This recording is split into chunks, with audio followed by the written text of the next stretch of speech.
कैसे हैं आप सभी? स्वागत है आप सभी का मेरे साथ में। मेरा नाम है सुभद्रा मातनकर और आप सभी को मैं रसायन विज्ञान पढ़ाती हूँ। और बच्चों कैसे हो आप सभी? कैसे रहे सबके एग्जाम्स? फटाफट से कमेंट सेक्शन में बता दीजिए। मुझे पता है बहुत सारे बच्चों ने मुझे अपने अपने रिजल्ट्स भी भेजे हैं और बहुत ही बेहतरीन नंबर आए हैं आपके विज्ञान में। और बच्चों मुझे ये जानकर काफी अच्छा लग रहा है कि आपके त्रैमासिक अच्छे गुजरे हैं और इस तरीके से अर्धवार्षिक, प्री बोर्ड और वार्षिक परीक्षा भी मजे में रहेगी। फटाफट से एक बारी क्लास को शेयर कर दीजिए। आप चैनल पे नए हैं तो सब्सक्राइब कर दीजिए और क्लास को फटाफट से लाइक तो कर ही दीजिए। तो कैसे हैं हमारे बच्चे? तो कैसे हो आप लोग? हाँ जी, फटाफट से सारे स्टूडेंट्स क्लास को बेटा एक बार शेयर कर दो यार, है ना। और फिर हम लोग चालू करते हैं हमारी क्लास भयंकर तरीके से। आज मस्त मस्त चीजें बताने वाली हूँ। इतने प्यार से पढ़ेंगे कि तुमको केमिस्ट्री से प्यार हो जाएगा, ठीक है। जिनको शिकायतें रहती है ना, मैडम ये नहीं हो रहा, मैडम वो नहीं हो रहा, मैडम वो नहीं हो रहा, मैडम मैडम मैडम मैडम तुम्हारी आज मैडम सब कुछ करवा रही है तुमको, ठीक है। हाँ जी, मुझे कुछ डाउट क्लियर करना है। ऑफ कोर्स आज मैंने कहा था कि डाउट्स भी आप लोग पूछ सकते हो मुझसे, पर सुनिएगा डाउट बेटा मैं बिल्कुल लास्ट में बताऊंगी। मैं अभी पहले ही बोल दे रही हूँ, जितना प्रॉब्लम्स आपको मेरे साथ में आने वाला है बेटा, वो सभी के सभी प्रॉब्लम्स के डिस्कशन हम लोग क्लास के बाद में करेंगे। क्योंकि क्या होगा ना कि एक बार पहले मैं आपको पढ़ा देती हूँ, फिर जो भी डाउट है उसको अंत के 5 से 10 मिनट में मैं फटाफट आपको सॉल्व करवा दूंगी, ठीक है। चलेगा ना ऐसा? हाँ या ना, जल्दी बताओ एक बार फटाफट से कमेंट सेक्शन में यार, चलेगा ना ऐसा? यस और नो, क्विकली, बरोबर, थम्स अप। रिवाइज इंडिया वाली क्लास बेटा मॉर्निंग में कुछ इश्यूज के कारण नहीं जा पाई थी, कुछ ऊपर से इशू था यूट्यूब पे, तो आपकी कल मॉर्निंग में ड्रॉप हो जाएगी। आपकी एसएसटी की पहली रिवाइज इंडिया की जो क्लास है वो जाएगी। डोंट वरी यार, पैनिक मत करो। तुमको जैसे प्रॉमिस किया गया है, छोटी से छोटी चीजें, बड़ी से बड़ी चीजें, सब कुछ करवाया जाएगा। बेटा समय को भी समय की आवश्यकता होती है। हर चीज के लिए थोड़ा सा सब्र कर लिया करो और सब्र का फल हमेशा मीठा और बहुत ही प्रभावशाली होता है। जल्दबाजी में मैं हमेशा बोलती हूँ हल्दबाजी मत किया करो, है ना। तो रिमेंबर दिस पार्ट, ठीक है। तैयार सारे बच्चे? अरे रेडी की नहीं, क्या बोलते हैं? शुरू करें आज की कहानी। तो पालमपुर की गांव की कहानी है ये। तो पालमपुर गांव सुना है किसी ने नाम? जल्दी बताओ मुझे। अरे याद है किसी को पालमपुर गांव की कहानी? हाँ, क्लास 9 में पढ़े थे मैडम जी, कुछ तो याद होगा। यस, तो बच्चों उसी पालमपुर गांव की कहानी के बारे में बात नहीं करेंगे, पर हम लोग हमारी कहानी बनाएंगे आज। तो हम चालू करते हैं आज की क्लास को। जबरदस्त रहेगी, अंत तक रुकिएगा। बहुत धीमे धीमे मध्यम मध्यम पढ़ेंगे बेटा। छोटी छोटी चीजों की जानकारी लेंगे और देखेंगे कि कैसे केमिस्ट्री में चीजें घटित होती है। रेडी? यस सर, जल्दी बताओ। ओके, चालू कर दे क्लास को। तो क्या सारे बच्चे क्लास के लिए रेडी है? बहुत बढ़िया, सब एक बार फटाफट से बता दो।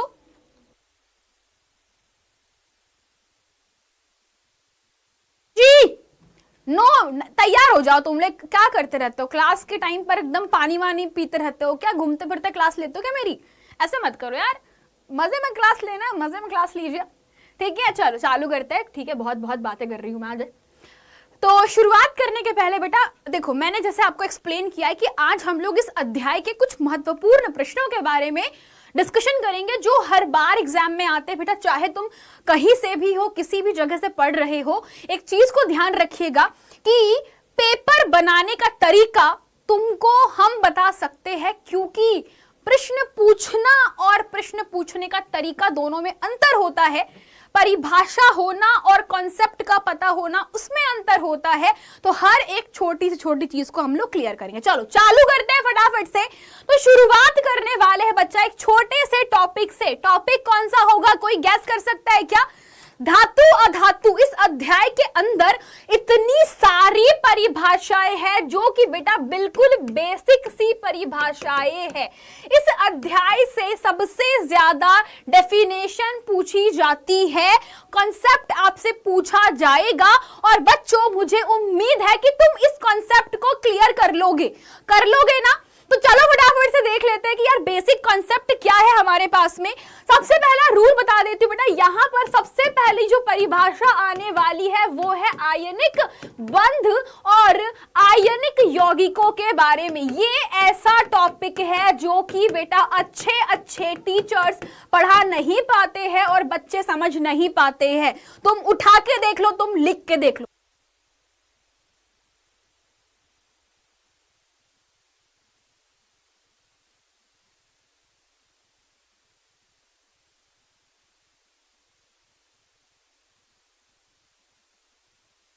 हाँ जी, आयनिक बंध और उसके यौगिक के बारे में हम लोग डिस्कशन कर रहे हैं। तो फटाफट से हम लोग क्या कर रहे हैं, चीजें समझते हैं। ठीक है, चालू कर दे।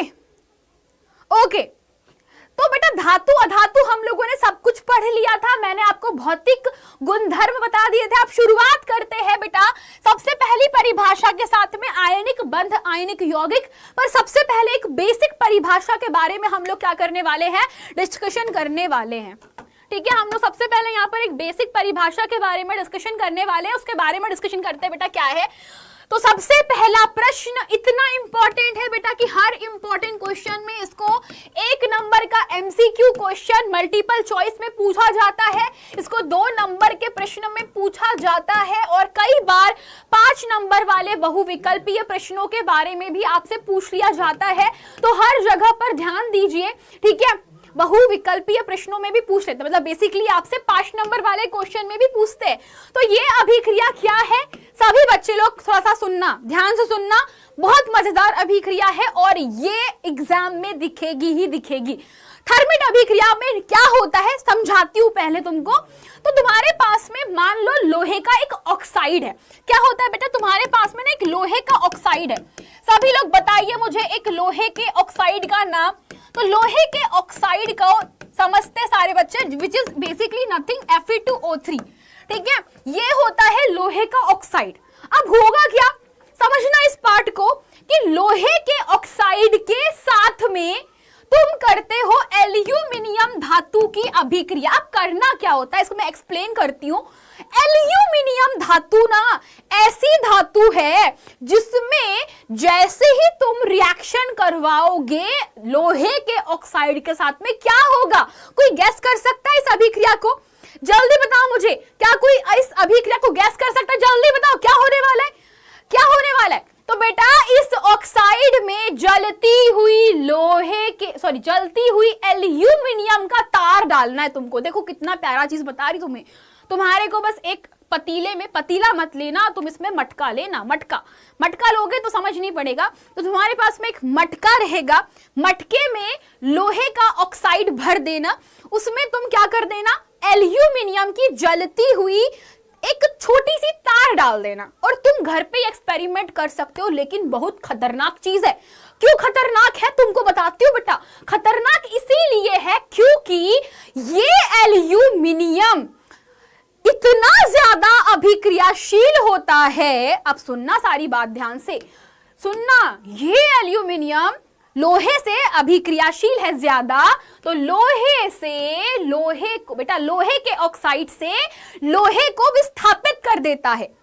सभी लोग समझिए, यहां से एल्यूमिनियम लोहे को विस्थापित कर देगा और विस्थापन के पश्चात यहां पे बेटा पिघली हुई अवस्था में लोहे को मुक्त कर देता है और हमें प्राप्त होता है Al2O3।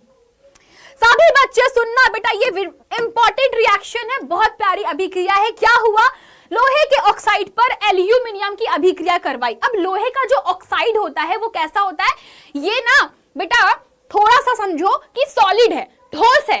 ठोस में तुमने जलता हुआ एल्यूमिनियम डाला और तुम देखो कि लोहा पिघला हुआ मिल गया। पिघला हुआ लोहा समझ रहे हो तुम भाई लोहे को पिघलाने के लिए 1900 डिग्री सेल्सियस तक का तापमान देना पड़ता है। 1800 डिग्री सेल्सियस तो मान के चलो, यानी 1800 डिग्री सेल्सियस पर जाके लोहा पिघलता है और उसी पिघले हुए लोहे को तुम इस अभिक्रिया के दौरान प्राप्त कर सकते हो और बहुत मात्रा में ऊष्मा निकलती है और ये अभिक्रिया को ही थर्मिट अभिक्रिया कहते हैं। क्या हुआ इस अभिक्रिया में? इस अभिक्रिया में एल्यूमिनियम ने Fe2O3 से लोहे को विस्थापित कर दिया। समझ में आया सबको? क्या कर दिया बेटा? विस्थापित कर दिया। तो ये अभिक्रिया एग्जाम में पूछी जाती है। ये ऊष्मा इतनी ज्यादा मात्रा में निकलती है कि लोहे को भी पिघला देती है। हमें क्या मिल रहा है?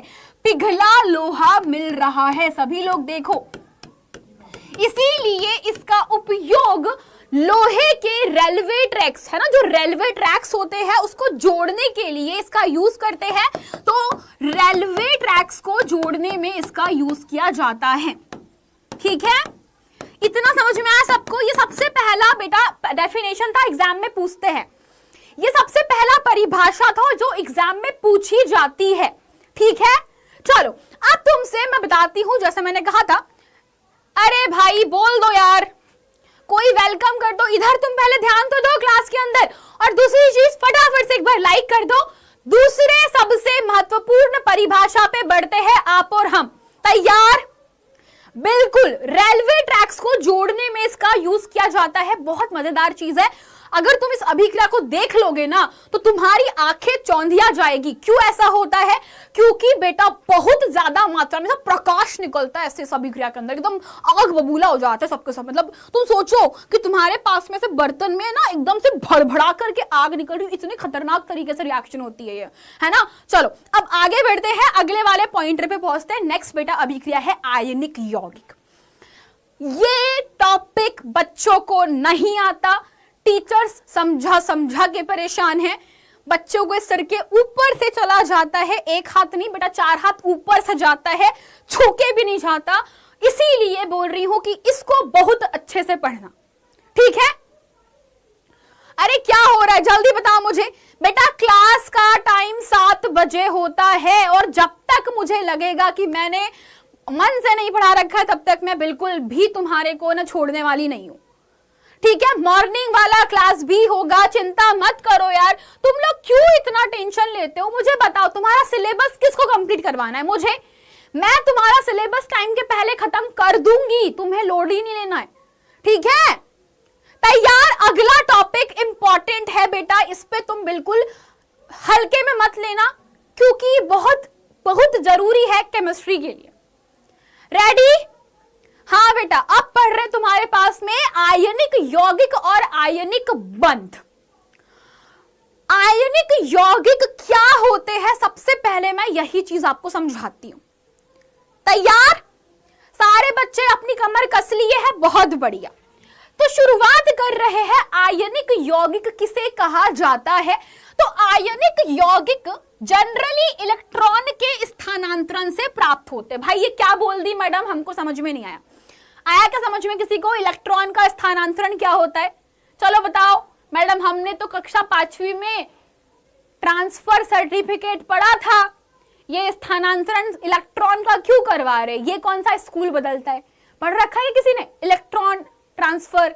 या तुमने बचपन में तो यार हम लोगों ने टीसी सर्टिफिकेट के लिए एक एप्लीकेशन लिखते ना, क्या सेवा में प्रधानाचार्य जी, है ना, वो वाला एप्लीकेशन जहां पे मैं अपना स्थानांतरण प्रमाण पत्र लेना चाहता हूं। तो स्थानांतरण में क्या करते? तुम एक स्कूल को छोड़ करके दूसरे स्कूल में जाते हो तो तुमको एप्लीकेशन देना पड़ता है, देते हो कि नहीं? तो उसी तरीके से इलेक्ट्रॉन भी क्या होता है? ट्रांसफर होता है कि नहीं? इलेक्ट्रॉन भी क्या होता है? ट्रांसफर होता है, एक जगह से दूसरी जगह पे जाता है। पर कहां जाएगा? धातुओं के मध्य में। अब समझते हैं पूरी कहानी। ठीक है बेटा, अब यहां से थोड़ा सा कॉम्प्लिकेट हो सकता है, तो क्या मेरे साथ में सारे बच्चे थोड़ा सा टफ पढ़ने के लिए तैयार हो? देखती हूँ कितनी हिम्मत है तुम में, पढ़ लोगे? अरे बताओ मुझे। नहीं बेटा, इलेक्ट्रॉन हटते और जुड़ते नहीं है, ट्रांसफर होते हैं। बहुत गलत पढ़ाया जिसने पढ़ाया। इलेक्ट्रॉन का हटना और जुड़ना नहीं होता, इलेक्ट्रॉन का स्थानांतरण होता है। बहुत डिफरेंस होता है बेटा। तुमने स्कूल छोड़ दिया तो ट्रांसफर नहीं होगा वो, है ना, अंतर है दोनों के अंदर। चलो आगे बढ़े, पढ़ लेंगे पक्का। देखती हूँ कितना दम है तुम लोगों के अंदर, देखती हूँ कितना दम है। चलो तो शुरुआत करते हैं बेटा। सबसे पहला कि इलेक्ट्रॉन को स्थानांतरण के पहले हमको समझना पड़ेगा परमाणु। कितने बच्चों को परमाणु आता है? मुझे पता है तुमको नहीं आता। परमाणु आता भी है तुमको? परमाणु के बारे में जानते हो? नहीं जानते, नहीं जानते ना। 60% बच्चों को परमाणु के बारे में जीरो नॉलेज है। जीरो मतलब जीरो। यहीं पे बच्चा गड़बड़ कर देता है बेटा। केमिस्ट्री मतलब पूरा का पूरा खेल परमाणु के इर्द गिर्द चलता है, ठीक है। तो बेटा परमाणु के अंदर क्या होता है? इलेक्ट्रॉन पाए जाते। एक परमाणु के अंदर इलेक्ट्रॉन होते हैं, ठीक है, उसी के अंदर प्रोटॉन पाए जाते हैं, उसी के अंदर न्यूट्रॉन पाए जाते हैं। इलेक्ट्रॉन होते हैं जो कि कक्षाओं में चक्कर लगाते हैं, है ना। कक्षा में चक्कर लगाने का काम इलेक्ट्रॉनों का होता है। प्रोटॉन और न्यूट्रॉन नाभिक में पाए जाते हैं। कहां पे पाए जाते हैं? नाभिक। अब एक बच्चा मुझसे क्वेश्चन पूछ रहा था पिछली क्लास में, मैडम जी नाभिक क्या होता है? मुझसे पूछा उसने नाभिक क्या होता है। तो बेटा मैं एक शब्द बताती हूँ आपको, बेटा समझो कि परमाणु ना एक गोलाकार टाइप का संरचना होती जिसके केंद्र को नाभिक कहा जाता है। सभी लोग समझिएगा कि परमाणु के केंद्र में क्या पाया जाता है बेटा? केंद्र को ही नाभिक कहा जाता है। नाभिक मतलब सेंटर ऑफ द एटम। उस परमाणु का सेंटर है वो, है ना। और उसके अंदर कौन है? प्रोटॉन और न्यूट्रॉन पाए जाते हैं। और बेटा इस नाभिक के चारों तरफ इलेक्ट्रॉन चक्कर लगाते हैं। इसमें किसी को डाउट है? चलो बोलो फटाफट आपसे, इसमें किसी को डाउट है? तो इलेक्ट्रॉन क्या करते हैं? चक्कर लगाते। और हर किसी परमाणु के पास इलेक्ट्रॉनों की संख्या कैसी होती है? निश्चित होती है। समझना इस पार्ट को। एक चीज बता दी मैंने तुमको कि परमाणु क्या है, उसमें इलेक्ट्रॉन होता है, प्रोटॉन होता है, न्यूट्रॉन होता है। ये दोनों नाभिक में पाए जाते हैं। इसीलिए अब सुनना ये ध्यान से कि ये नाभिक को छोड़कर नहीं जा सकते। नाभिक इनका घर है, नाभिक को छोड़कर नहीं जा सकते, छोड़ नहीं सकते, है ना। तो छोड़ नहीं सकते तो कौन छोड़ेगा? कौन छोड़ता है? ये छोड़ेगा तुम्हारा इलेक्ट्रॉन। इलेक्ट्रॉन कक्षा छोड़ के भाग जाता है। यही है बेटा भगोड़ा, यही है भगोड़ा जिसके कारण सारे परमाणुओं में हरकतें होती है। कौन है? इलेक्ट्रॉन। याद रखना, परमाणु का जिम्मेदार कौन? इलेक्ट्रॉन। यही है दिक्कत देने वाला, बरोबर। चलो अब फटाफट समझते हैं इलेक्ट्रॉन के बारे में। तो होता क्या है बेटा कि सभी के सभी, आपको बता दूं कितने तत्व है हमारे पास में प्रकृति में, जल्दी बताइए। प्रकृति में कितने तत्व पाए जाते हैं? 118। और इन 118 तत्वों के अलग अलग इलेक्ट्रॉनों की संख्या है। प्रत्येक 118 तत्वों के परमाणुओं में अलग अलग इलेक्ट्रॉन है। हाइड्रोजन के पास 1 है, हीलियम के पास 2 है, लिथियम के पास में 3 है, बेरिलियम के पास में 4 है। तो प्रत्येक परमाणु के पास इलेक्ट्रॉनों की संख्या अलग अलग होती है। यह बात समझ में आई? मतलब हर किसी परमाणु के पास इलेक्ट्रॉनों की संख्या अलग अलग है। तो पता हुआ क्या? हुआ ऐसा कि वैज्ञानिक लोग बड़े कंफ्यूज, वैज्ञानिकों को समझ में नहीं आ रहा था कि यौगिक कैसे बनते हैं, तो उनका दिमाग ही नहीं चल रहा था। और पता है तब तक पता नहीं चला जब तक कि इलेक्ट्रॉनों की खोज नहीं हुई। फिर इनको पता चला, ओ माय गॉड इलेक्ट्रॉन थे, अच्छा। और उसके बाद बच्चों एक्चुअल लॉजिक क्लियर होता है। तो हुआ क्या कि आपको बता दूं, सबसे पहले एक वैज्ञानिक थे बोरबरी। सभी लोग रिपीट करो, नाम क्या था वैज्ञानिक का? बोरबरी। वैज्ञानिक का नाम क्या होता है बेटा? मैम मुझे याद नहीं होती, रोना बंद करो, मेरे साथ में पढ़ना चालू करो, याद हो जाएगा। मैं बोल रही हूं मेरे साथ में पढ़ना तो शुरू करो। पढ़ना है नहीं तुमको और चालू जाते हो, मैडम ये नहीं हो रहा, वो नहीं हो रहा। नामुमकिन कुछ नहीं होता। बस एक बार फैसला लेना है कि हाँ मैं बहुत कुछ कर सकता हूं या सकती हूं। एक बार ठान लिया तो बेटा माउंट एवरेस्ट पे भी लोग जाकर के चढ़कर आ रहे हैं, क्योंकि उन्होंने ठाना था, नामुमकिन को मुमकिन करके दिखाया। तुम तो यार सिलेबस की बात कर रहे हो, कर लोगे तुम लोग, ठीक है, तो जैसे मैंने एक्सप्लेन किया कि परमाणुओं के पास इलेक्ट्रॉनों की संख्या अलग अलग होती है, हर तत्व के परमाणु में इलेक्ट्रॉन अलग अलग होते हैं, परंतु वैज्ञानिक कंफ्यूज कि इलेक्ट्रॉन कैसे रहता है, कहां रहता है। तब एक वैज्ञानिक आते हैं जिनका नाम था बोरबरी। बोर और बरी दो अलग वैज्ञानिक थे। इन्होंने बताया कि परमाणु के अंदर इलेक्ट्रॉन एक निश्चित ऊर्जा के स्तर में चक्कर लगाता है। क्या बताया उन्होंने? उन्होंने बताया कि नाभिक के चारों तरफ हर किसी इलेक्ट्रॉन की ऊर्जा निश्चित होती है। सुन रहे हो सारे बच्चे? सुन रहे हो सारे बच्चे? फटाफट से सुनना, वापस से सुनना जो मैं बोल रही हूं। उन्होंने ये बताया कि सभी के सभी इलेक्ट्रॉन एक निश्चित ऊर्जा के स्तर में घूम रहे होते हैं, चक्कर लगा रहे होते हैं, यानी हर किसी इलेक्ट्रॉन की ऊर्जा अलग अलग होती है। इन्होंने इन ऊर्जा स्तर का नाम दिया। जैसे कि सबसे पहले मैंने बताया केंद्र में कौन पाया जाता है? प्रोटॉन और न्यूट्रॉन। दूसरा, यानी कि हम कह सकते हैं कि पूरे परमाणु का धनावेश कहां पाया जाता है? पूरे के पूरे परमाणु का प्रोटॉन बेटा धनावेशित कण है, तो वो पाया जाता है आपके नाभिक के अंदर। इसमें किसी को डाउट है? जल्दी बोलो। प्रोटॉन कहां है? नाभिक में। तो सारा धनावेश नाभिक में पाया जाता है। अब उन्होंने बोला कि हर कोई इलेक्ट्रॉन एक निश्चित ऊर्जा स्तर में घूम रहा है, जिसको उन्होंने कक्ष बोला। इन्होंने क्या बोला बेटा? ऊर्जा स्तर को बोला कि इलेक्ट्रॉन की कक्षा बोला। इन्होंने क्या बोला? कक्षा में चक्कर लगाते हैं। तो पहली कक्षा का जो नाम है उन्होंने क्या दिया? के नाम दिया। इन्होंने बोला पहली कक्षा को मैं के बोलूंगा, इसका नाम क्या दे दिया इन्होंने? के कक्ष। क्या नाम दिया? के कक्ष। दूसरी कक्षा को बोला इन्होंने, उसको बोला कि इसका नाम मैं एल दूंगा, के दूंगा, फिर दूसरी वाली का एल। याद रखना जो नाभिक के पास वाली ऊर्जा स्तर होता है उसे कहा जाता है निम्न ऊर्जा स्तर। ठीक है, इसे हम लोग क्या बोलते हैं? प्रथम ऊर्जा स्तर, या जो नाभिक के समीप होती है उसे कहा जाता है निम्न ऊर्जा स्तर। दूसरी वाली की ऊर्जा ज्यादा होगी और इसके ऊपर की जो कक्षा है उसको नाम दिया एम, और सबसे ज्यादा ऊर्जा एम की रहेगी। तो एम की ऊर्जा ज्यादा है, फिर एल की ऊर्जा, और सबसे कम बेटा के कक्ष की ऊर्जा है। ऊर्जा का याद रखना क्रम। ठीक है, अब हुआ क्या? तो मैडम ठीक है ऊर्जा स्तर होते हैं, परंतु अब हुआ ये कि इलेक्ट्रॉन वितरण की समस्या आई बेटा। अब यहां पे तक तो ठीक था, कहानी यहां तक के ठीक थी कि मैडम जी के एल एम बता दिए, लेकिन अब बताइए ना कि इलेक्ट्रॉन को कैसे भरा जाए। बच्चों क्वेश्चन बहुत प्यारा सा है, समझो इस पार्ट को कि इलेक्ट्रॉन को कैसे इन ऊर्जा के स्तर में भरा जाए। सुनना सुनना सुनना, बहुत सारे बच्चों को पता है। हाँ जी, शेल भी कहते हैं इसको, शेल भी कहा जाता है। Very good. अभी दूसरा जो बेटा लॉजिक था वो था इलेक्ट्रॉन वितरण, यानी इलेक्ट्रॉन को कैसे भरा जाए। तो इलेक्ट्रॉन को भरने के लिए उन्होंने रूल दिया, और यही रूल के कारण बेटा यौगिक का निर्माण होता है। पहले बता दे रही हूं, इन्होंने कुछ रूल दिए और यही रूल हमको फॉलो करने पड़ते हैं। अब ये मत पूछना मैडम क्यों हुआ, कैसे हुआ, उन्होंने प्रूफ करके दिखाया है ना। जो मैं पढ़ा रही हूं बेटा ये प्रूव्ड है ऑलरेडी। तुम क्लास 12 में पढ़ोगे कैसे प्रूफ किया गया, फिजिक्स का टॉपिक है एक, वहां पे समझाया जाता है कैसे प्रूफ किया गया। मैं तुमको एक्सप्लेन कर रही हूं कैसे हुआ।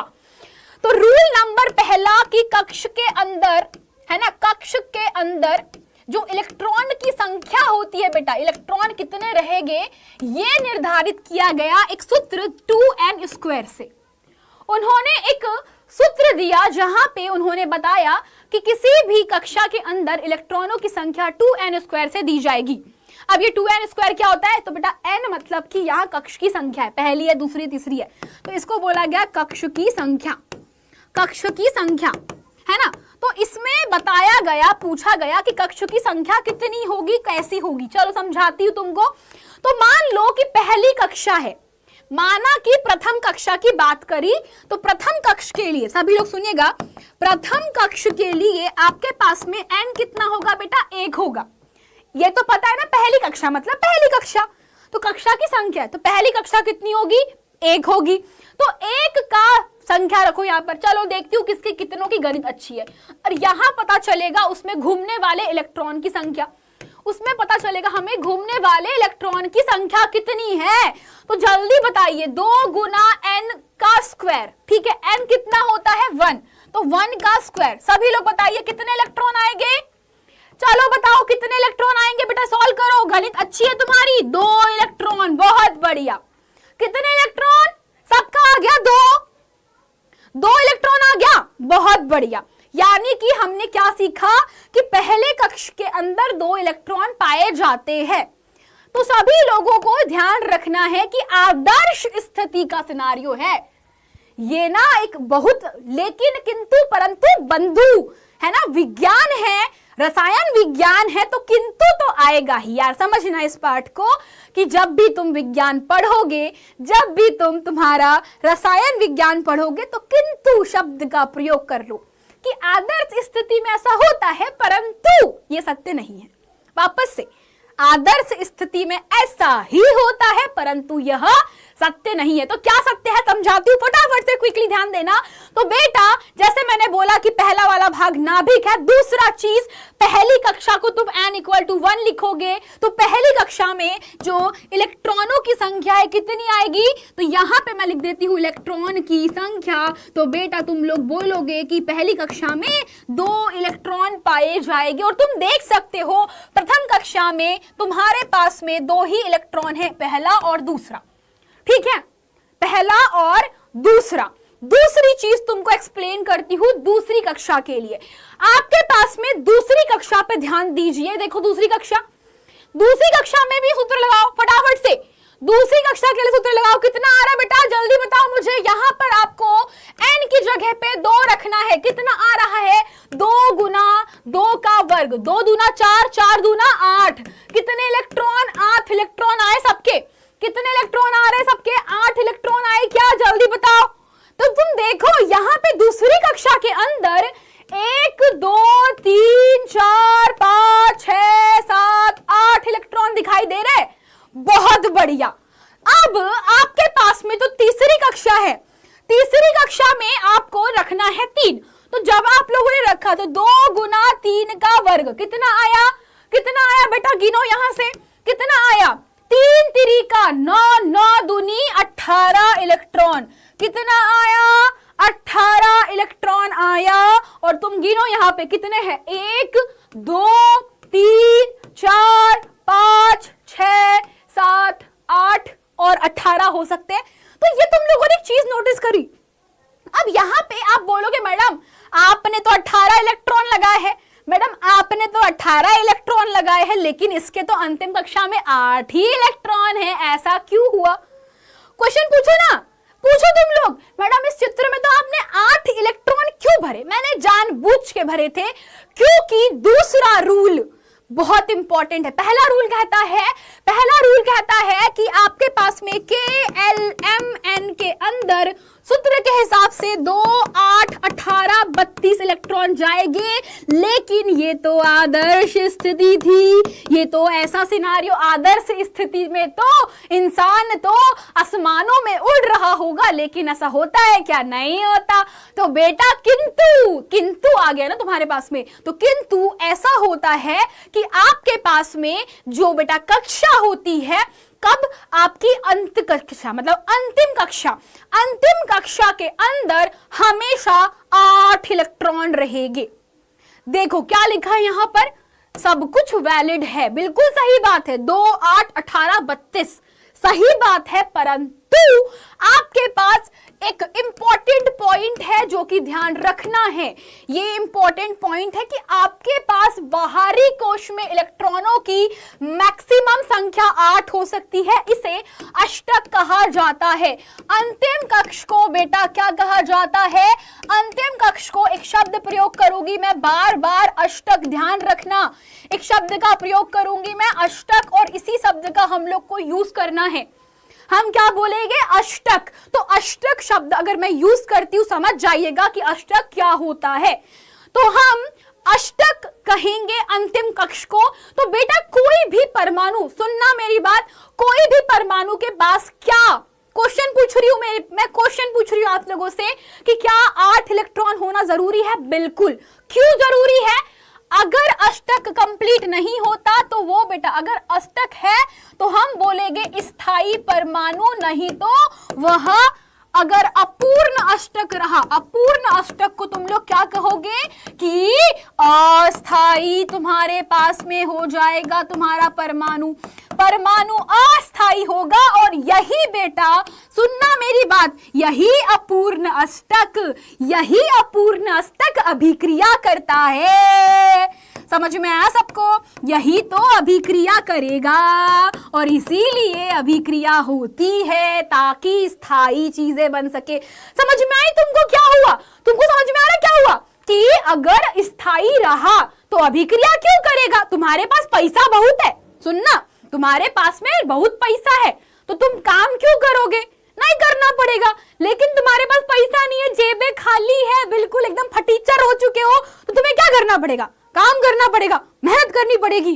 तो बस उसके लिए भी सेम सीन है कि अपूर्ण अष्टक ही यौगिक का निर्माण करता है और यही अभिक्रिया करते हैं। ओ, अब समझ में आया सबको? जल्दी से बताओ, क्लियर हुआ? मैडम 8 इलेक्ट्रॉन ही क्यों होते हैं? बेटा मैंने ही कहा था कि इसका उत्तर कक्षा 12वीं में मिलेगा, अभी मत जानो क्यों होता है। बेटा फिर याद नहीं हो रहा ये मत बोलो, बेटा ये मत बोलो यार मैडम याद नहीं हो रहा। मैं बोल रही हूँ तुम समझो मेरे साथ पहले यार, मैं कौन सा तुमको याद करवा रही हूँ, मैं बोल रही हूँ समझो मेरे साथ। तुम याद मैं करवा दूंगी बाद में, मैं बोल तो रही हूँ समझो तो सही। एक बार समझ में आ गया ना तो तुमको ट्रिक्स समझ में आएगी केमिस्ट्री की। एक्चुअल तो यही चीज है, क्या ध्यान रखना है? अष्टक, क्या बोलोगे? अष्टक हो गया। आप समझाती हूँ, यहां तक समझ में आ गया ना? बस बच्चों यही पे झोल है। तो एक लास्ट पॉइंट पढ़ लेते, क्या लिखा है पढ़ो उसको। लास्ट पॉइंट लिखा गया है कि किसी परमाणु के दिए गए कोश में इलेक्ट्रॉन तब तक स्थान नहीं लेते हैं जब तक उससे पहले वाले कक्ष भर नहीं जाते। अगर तुम्हारे पास में डब्बे हैं, समझो इसको, मान लो तुम्हारी मम्मी ने रसगुल्ले भरने को दिए तुमको, मान लो तुम्हारे पास में मम्मी ने बोला रसगुल्ले भरो डब्बों के अंदर, मम्मी ने बोला रसगुल्ले लो, ये के डब्बा है, इसका नाम एल दे दो, इसका नाम एम दे दो, है ना। मान लो 3 डब्बे हैं, सब लोग सुनना, माना कि आपके पास में 3 डब्बे है ना, और रसगुल्ले कौन है? इलेक्ट्रॉन। समझना, मैं उदाहरण दे रही हूं बेटा समझाने के लिए। तो तुम्हारे पास में के कक्ष के अंदर तुमको क्या भरना है? रसगुल्ला भरना है, मतलब इलेक्ट्रॉन भरना है। तो मम्मी ने रूल बना दिया कि पहले वाले में तुम 2 ही इलेक्ट्रॉन भरोगे, 2 से कम भर सकते हो पर 2 से ज्यादा नहीं भर सकते। तुम 1 भर सकते हो, तुम 2 भर सकते हो, 2 से ज्यादा भरोगे क्या? नहीं भरोगे। तो मम्मी ने बोला कि के पहले भरना है, तो मम्मी ने बोल दिया, मतलब कि भगवान ने बोल दिया, बस। तो मम्मी ने बोला कि पहला वाला भरना, हमने मान लिया, ठीक है मम्मी जी जैसा आप बोलो। तो हमने बोला कि 2 रसगुल्ला पहले भरेंगे के में, फिर हम एल में भरेंगे। कितना रसगुल्ला? 8 अधिकतम भर सकते हो, मिनिमम कितना भर सकते हो बताओ मुझे? 8 2 इसकी संख्या, इस डब्बे के अंदर तुम 8 रसगुल्ला भर सकते हो, लेकिन कम भी तो हो सकता है। सुनना मेरी बात, है कि नहीं? कम भी तो हो सकता है कि नहीं? अगर मैंने बोला 8 है तो कम भी तो हो सकता है। 8 मैक्सिमम है, कम क्या हो सकता है? 7 हो सकते हैं, 6 हो सकते हैं, 5 हो सकते हैं, 4 हो सकते हैं, 3 2 1 हो सकते हैं ना। तो इसमें 8 मैक्सिमम, मिनिमम 0 भी हो सकता है। समझ में आ रही तुमको ये चीज? 8 तुम मैक्सिमम रसगुल्ले डाल सकते हो, मिनिमम तुम 6 भी डाल सकते हो, 5 भी डाल सकते हो, 4 भी डाल सकते हो, बस। सिमिलरली तुम्हारे पास में तुम्हारी अंतिम कक्षा कौन है? एम। अब एम के अंदर 8 तो होने ही चाहिए, या 18 भर दो, 8 या 18। समझ में आ रही तुमको? तो सेम रूल तुमको फॉलो करना है। तो अब तुम्हारी ट्रिक आती है। अब ट्रिक क्या है? अपूर्ण कक्षा वाली। तो बच्चों यहीं पे तो तुम्हारी ट्रिक है। तो फॉर एग्जाम्पल सभी लोग समझना, मैं एक उदाहरण ले रही हूं एक कक्षा का जिसका नाम है पोटेशियम। बेटा पोटेशियम परमाणु की बात करती हूं। पोटेशियम परमाणु का परमाणु क्रमांक कितना होता है? परमाणु क्रमांक होता है इसका 19। सब बच्चे सुनिएगा, पोटेशियम परमाणु का क्रमांक होता है 19। कितना? 19 होता है जी, 19। ठीक है, तो जितना परमाणु क्रमांक उतने ही इलेक्ट्रॉन, मतलब कितने? 19। कितने बेटा 19, ध्यान रखिएगा। और जितने इलेक्ट्रॉन उतने ही प्रोटॉन पाए जाते हैं परमाणु में, जितने इलेक्ट्रॉन उतने ही प्रोटॉन पाए जाते हैं। तो सुभद्रा मैडम ने तुमको बोला, तुम्हारी सुभद्रा मैडम भी मत बोलो, बहुत बड़ी हमारी मम्मी लोग हैं, मान लो तुम्हारे पास इन को कैसे डिस्ट्रीब्यूट करना है। देखो पहली चीज मैडम प्रोटॉन कहाँ जाएंगे, चलो बताओ मुझे, प्रोटॉन कहाँ जाएंगे? प्रोटॉन जाएंगे नाभिक के पास, है ना। प्रोटॉन तो चले गए, नाभिक में बचा कौन? इलेक्ट्रॉन। कहाँ जाएंगे? ये जाएंगे कक्षाओं में, कक्षाओं के अंदर जाएंगे, या ऊर्जा स्तर बोल सकते हो तुम इसको। तो अब ये अलग अलग ऊर्जा स्तर में जाएंगे। तो मैंने बोला के कक्ष, एल कक्ष, एम कक्ष, एन कक्ष। मैंने बोला के एल एम एन कक्ष मैंने डाल दी। तो बेटा कितने इलेक्ट्रॉन है? 19 है। पहले के में कितने डाल सकते हो तुम? 2 डाल दो। मैडम डाल दिए, कितने बच गए? 19 में से 2 गया, कितना बचता है? 17। 17 इलेक्ट्रॉन कहाँ डालोगे? एल कक्ष में। 17 के बाद तुम्हारे पास में एम में, सॉरी 17 इलेक्ट्रॉन एल में थोड़ी जाएंगे यार, कैसे कर रहे हो? एल में कितने डाल सकते हो? मैक्सिमम 8 डाल सकते हो, तुमने डाल दिए। कितने बचे? ये हो गए 10 इलेक्ट्रॉन। कितने बचे? 9 इलेक्ट्रॉन बचे हैं। तो कायदे से रूल के हिसाब से 9 इलेक्ट्रॉन एम में जाना चाहिए, पर ऐसा होता है क्या? नहीं होता। मैंने कहा था तुम्हारे पास अंतिम कक्षा में कोशिश करना 8 स्थायी संख्या, मतलब ट्राई करो स्थायी बनाने का, और कोशिश करो कि तुम्हारे पास में अगर 9, 10, 11, 12, 13, 14 ऐसे इलेक्ट्रॉन बचते हैं तो 8 मैक्सिमम रखिएगा अंत कक्षा में। तो आपके पास में अंतिम कक्षा में कितने इलेक्ट्रॉन है बेटा? 8 रह जाएंगे, बचा कितना? 1, और वो जाएगा एन में। इसे कहा जाता है इलेक्ट्रॉनिक विन्यास।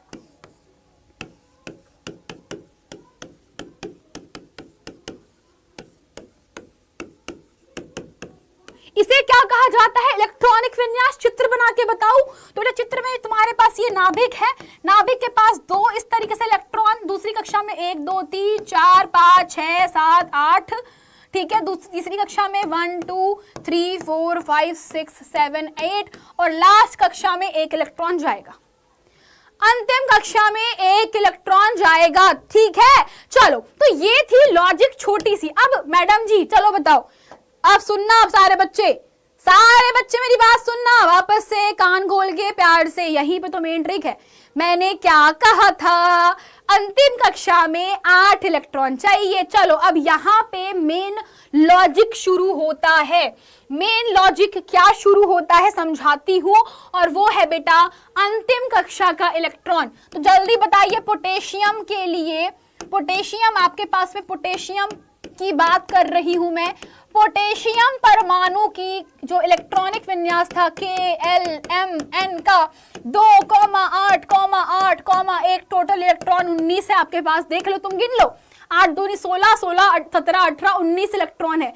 सारे बच्चे यहाँ पर देख लो एक बार फटाफट से। अब बच्चों जो मेन टास्क है आप सभी को देखना है, ठीक है। अब बच्चों मेन टास्क है ये अंतिम कक्षा का इलेक्ट्रॉन, इसे कहा जाता है अंतिम कक्षा का इलेक्ट्रॉन। कितना है इलेक्ट्रॉन? चलो बताओ, अंतिम कक्षा में कितना इलेक्ट्रॉन है? 1 इलेक्ट्रॉन है, ठीक है। अब ऐसे ही इसी प्रकार से बच्चा आपके पास में एक और परमाणु है जिसका नाम है क्लोरीन। क्लोरीन का इलेक्ट्रॉनिक विन्यास होता है KLMN। तो इसका इलेक्ट्रॉनिक विन्यास होता है बेटा, इसकी परमाणु संख्या में लिख देती हूँ यहाँ पे, तुम समझ जाना। परमाणु क्रमांक होता है इसका 17, ठीक है। तो इसका जो इलेक्ट्रॉनिक विन्यास होता है 2,8,7 होता है, ठीक है। यहाँ पे 0 इलेक्ट्रॉन। सभी लोग देखना, क्लोरीन परमाणु के लिए बात करते बेटा। अब थोड़ा सा सब लोग सीरियस, बी सीरियस। यहीं पे आपको मैं आयनिक बंध बनना समझाती हूँ, यहीं पर मैं आप लोगों को आयनिक बंध बनना समझाती हूँ। थोड़ा आराम से पढ़ाऊंगी, आराम से समझेंगे, है ना। क्या है इसका इलेक्ट्रॉनिक विन्यास? 2,8,7। मुझे बताओ कि यहाँ पे अंतिम कक्षा में कितने इलेक्ट्रॉन है? ये तुम्हारे पास में अष्टक, अष्टक में कितने इलेक्ट्रॉन है? 7 है। होने कितना चाहिए? 8। कितने की कमी है? यहाँ पे अष्टक को पूर्ण करने हेतु 1 इलेक्ट्रॉन की कमी होती है कि नहीं? और यहाँ पे अंतिम कक्षा के अंदर एक इलेक्ट्रॉन है, इसको 7 इलेक्ट्रॉन की आवश्यकता है। देखो भाई, इसको 7 इलेक्ट्रॉन की आवश्यकता है। किसको? पोटेशियम के परमाणु को। क्लोरीन के पास में 7 इलेक्ट्रॉन है ना, अष्टक पूरा करने के लिए। अब क्या होगा?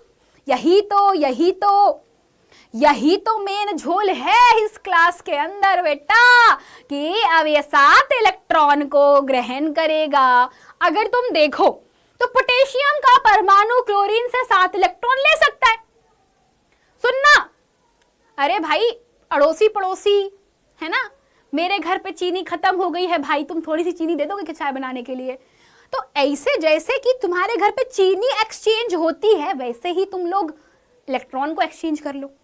अब इलेक्ट्रॉन यहाँ पे आते हैं पिक्चर में। अब यहीं पे होती है बेटा बंध का निर्माण, यहीं पे होंगे रिएक्शन, यही तो होती है रिएक्शन।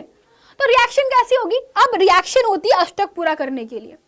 तो मुझे बताना, 2 चीज हो सकती है, यहाँ पे 7 इलेक्ट्रॉन ग्रहण कर ले या 1 इलेक्ट्रॉन का त्याग कर दे। यहां पर भी सेम चीज है, 1 इलेक्ट्रॉन को ग्रहण कर ले या 7 इलेक्ट्रॉन का त्याग कर ले। देखो अष्टक पूरा करने के लिए 2 ऑप्शन है दोनों के पास। सभी लोग सुनना, सभी लोग को दिख रहा है? सुनना मेरी बात वापस से। तुम्हारे पास में अंतिम कक्षा को पूरा करने के लिए यहां पे चाहिए तुमको 7 इलेक्ट्रॉन। तो पोटेशियम के पास ऑप्शन क्या है? या तो किसी से इलेक्ट्रॉन 7 ले 8 इलेक्ट्रॉन हो जाएंगे लास्ट वाली कक्षा में, या 1 इलेक्ट्रॉन त्याग कर दे तो इसकी अंतिम कक्षा M हो जाएगी और इसके पास में फिर 8 इलेक्ट्रॉन बचेंगे। अगर मैं यहां से 1 हटा दूं, इसको मत देखो, अगर मैं यहां से 1 इलेक्ट्रॉन रिमूव कर दूं तो इसके पास में 8 इलेक्ट्रॉन रह जाएंगे अंतिम कक्षा में और हमारा काम हो गया। सिमिलरली क्लोरीन के पास में 7 इलेक्ट्रॉन थे, मैंने इसको कहीं से 1 जुगाड़ करके दे दिया, है ना।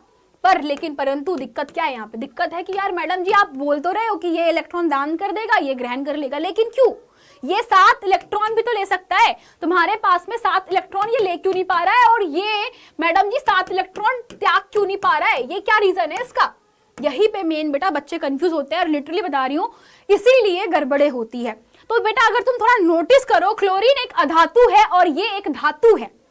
सभी लोग देखिए, पोटेशियम एक धातु है और तुम सभी जानते हो क्लोरीन एक अधातु है कि नहीं है? यस या नो, जल्दी बताओ, यस और नो? अरे बोल दो भाई। तो बच्चों अब तुम्हारा लॉजिक समझा लो, मुझे बताओ तुमको 1 इलेक्ट्रॉन को निकालने में आसानी होगी या 7 इलेक्ट्रॉन को लाने में आसानी होगी? बेटा 7 इलेक्ट्रॉन याद रखना, तुम मैक्सिमम 3 इलेक्ट्रॉन ला सकते हो। तुम किसी भी परमाणु में मैक्सिमम 3 इलेक्ट्रॉन ला सकते हो, इससे ज्यादा नहीं ला सकते। यानी कि तुम 7 इलेक्ट्रॉन ला ही नहीं सकते। 7 इलेक्ट्रॉन की इसको आवश्यकता नहीं होगी। आसान क्या है? 1 इलेक्ट्रॉन का त्याग करना। इसके लिए आसान क्या होगा? तुमको भी अगर मैं बोलूं शॉर्टकट मारो तो तुम शॉर्टकट ही मारोगे ना। अगर मैं बोलूं तुम्हारे घर से स्कूल जाने के 2 रास्ते हैं, है ना, एक शॉर्टकट है, एक लंबा रास्ता है, तो तुम बोलोगे मैडम लंबा रास्ता कौन चूज करता है? शॉर्टकट ही करते सब लोग।